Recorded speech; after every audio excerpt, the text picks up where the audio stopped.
Now, finally, in this chapter, the last aspect I want to address is our ecological footprint. Now, think a minute.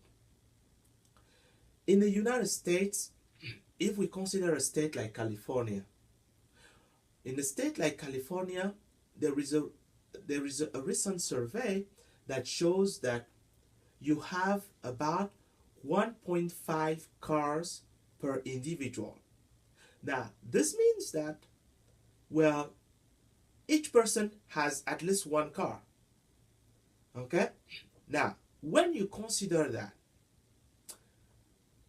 then you understand that, boy, we have a tremendous impact on our environment. For instance, several years ago, I took a trip to Los Angeles. It's coming from the East Coast, from New York, flew to Los Angeles, and in LA, I know that Manhattan is crazy in terms of driving in Manhattan, but I can tell you for sure, driving in LA was more crazy than in Manhattan. Now, I'm not saying that, Manhattan is better, but basically, you see that the amount of cars in those major cities in the United States, it's tremendous.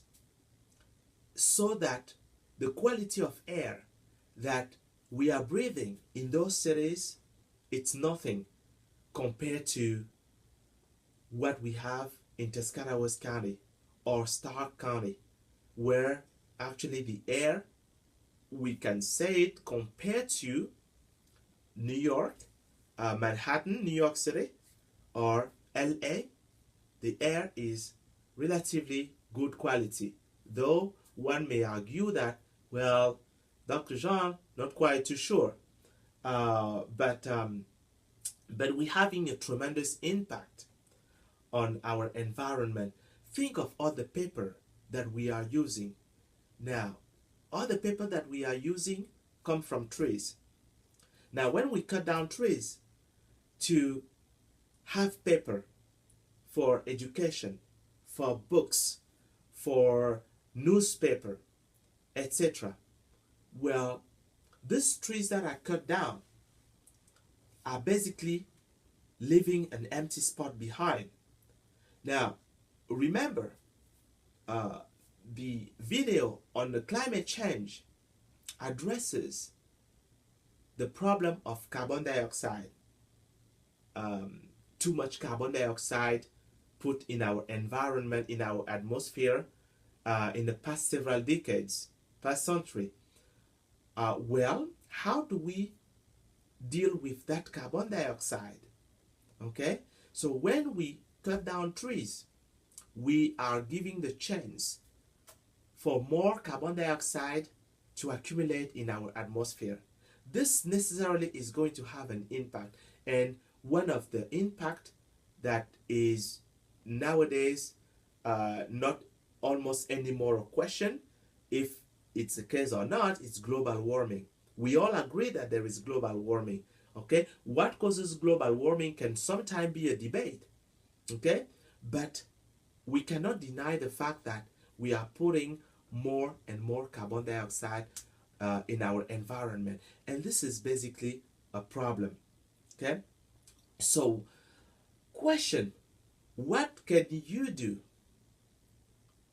to basically reduce your ecological footprint? You think about it. I want you to think about it. As citizen, what can you do?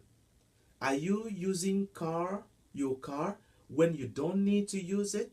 What I mean by you don't need to use it, for instance, if you have to go at a place that is at a 5-minute, 10-minute walking distance, are you actually going to use your car or going to walk there?